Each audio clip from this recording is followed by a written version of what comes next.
Magandang araw po muli sa atin mga sir at welcome back na naman po sa aking channel.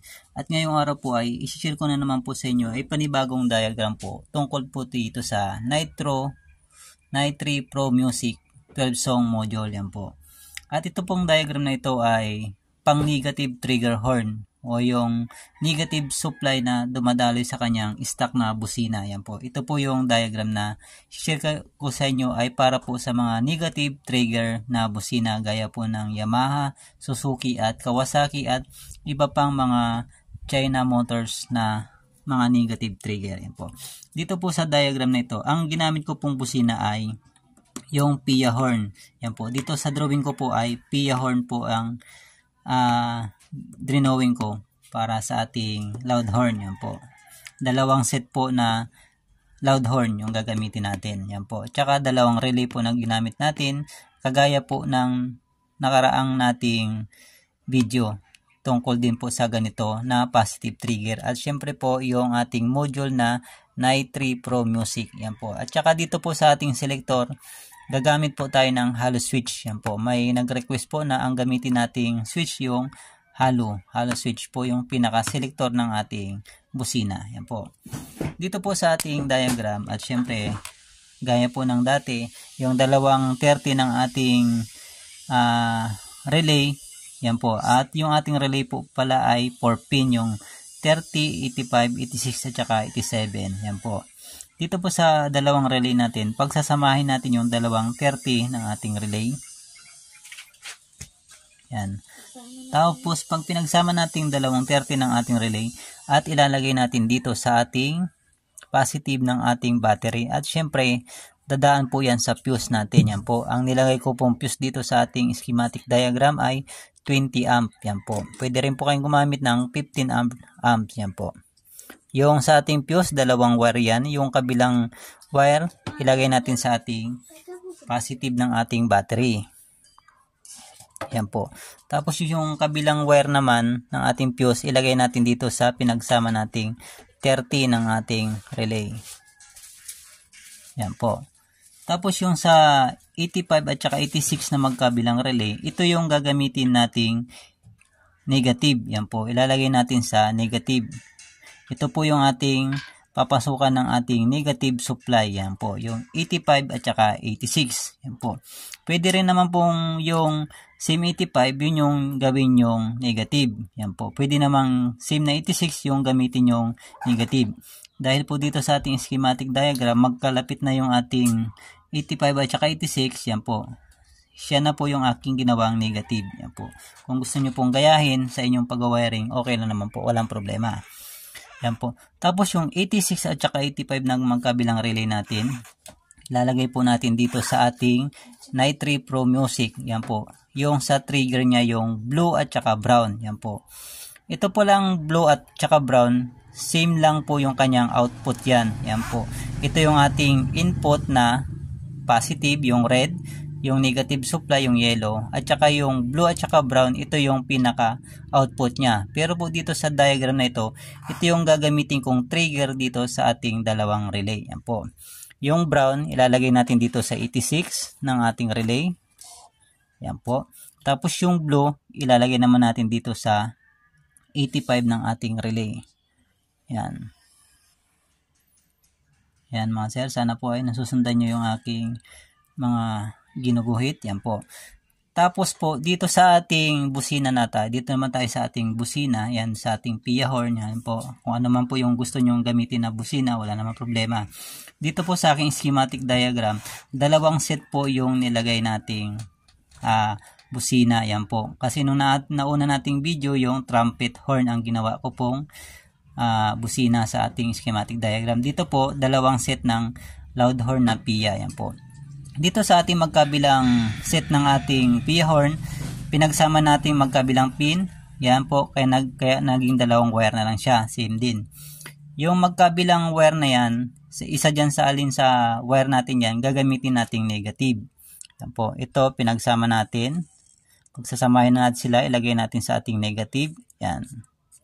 Direct natin po yan sa negative ng ating battery. Lahat ng negative kapag nag-wirings tayo, iisahin na po natin para direct sa ating negative ng ating battery. Yan po. Tapos yung natitirang tig isang wire sa ating busina, ilagay natin dito sa magkabilang 87 ng ating relay. Yan po. Dito ko na siya ilagay. Yan. Tapos yung isang natitirang wire sa ating busina, sa kabila naman, ilagay naman natin dito sa kabila ng 87. Yan po, kompleto na yung ating wirings dito sa ating busina. Nakalagay na sa ating relay, sa ating isang 87 ng ating relay. At dito naman tayo sa ating stock na busina. Yan po.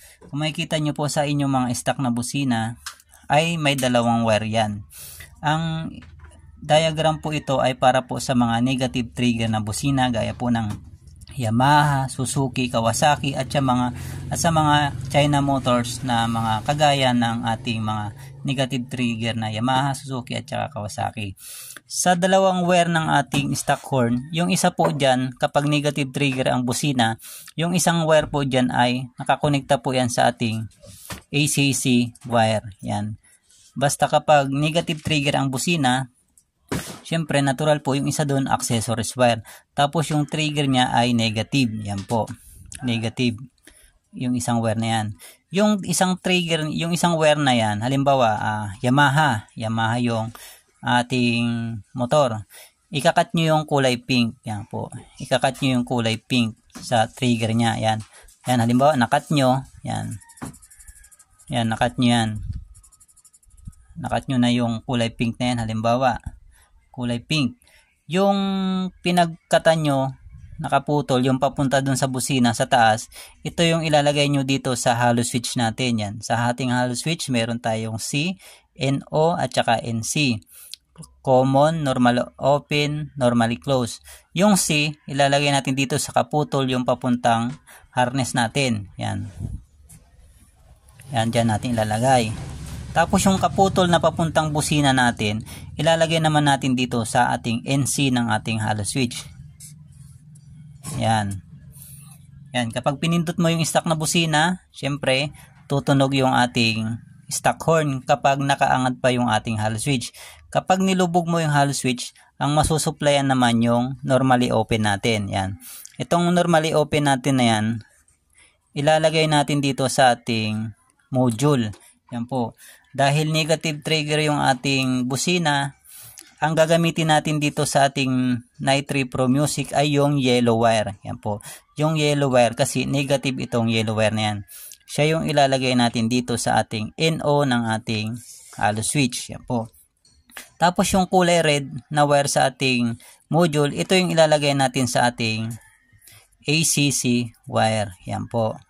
Diyan natin itatap yan, itong kulay red kasi yung red na yan, positive supply niya yan. Itap nyo sa accessories wire. Tapos yung yellow, ito yung magiging trigger natin ng ating module. Yung yellow wire, lagay natin yan sa NO ng ating hollow switch. Yan po. At yung wire dyan sa ating hollow switch, makikita ka dyan, karamihan dyan kulay black, yun yung negative. Yan. Tapos yung red wire, yun yung positive. Ilagay nyo yan sa ating ACC wire. Yan po. Yan mga sir, at paano siya mag-operate, yan po. Dahil yung ating trigger horn ay negative, yan, syempre, ito yung galing sa ating busina, sa ating switch, yan. Kinat natin yung trigger, yung kaputol na galing sa ating switch, nilagay natin sa ating common ng ating hollow switch, nangangahulugan negative yung ating common sa ating hollow switch. Kapag nakaangat yung ating hollow switch, ang masusupplyan yung NC. Kaya pag bumisina ka, ang tutunog yung stock horn. Kapag pinindot mo yung hollow switch at lumubog, ang masusupplyan yung NO naman. Mawawala yung supply sa NC, lilipat sa NO. Ang masusupplyan naman yung ating module na yellow kasi ito yung magiging trigger natin sa module. Yan po. Kapag binusina mo, masusupplyan or magti-trigger yung ating dalawang relay dahil ang output niya ay yung brown at saka blue. Yan po. Tutunog yung ating PIA horn. Yan po. Kada select mo, tutunog yan po yan. Yan po mga sir. Ganyan po siya mag-operate itong diagram natin sa mga negative trigger na busina. Ang tanong, paano naman sir pag itatap namin sa mini driving light? Paano po ang gagawin? Yan po. Halimbawa, ang iyong mini driving light ay 4 wires. Halimbawa, 4 wires yung inyong mga mini driving light. 4 wires. 4 wires yung inyong mini driving light. Yung pang-apat na wire, yung kombinasyon ng yellow at tsaka white, 'di ba? Dalawang wire 'yon sa magkabilang mini driving light. Dalawang kombinasyon 'yon, yung magkabilang wire.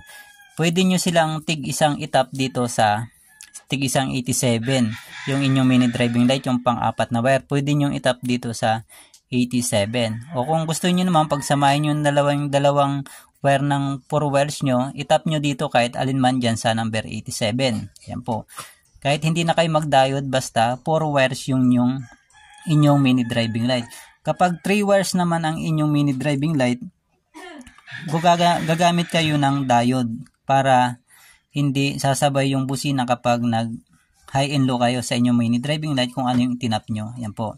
Kailangan nyo ng diode kapag 3 wires yung inyong mini driving light.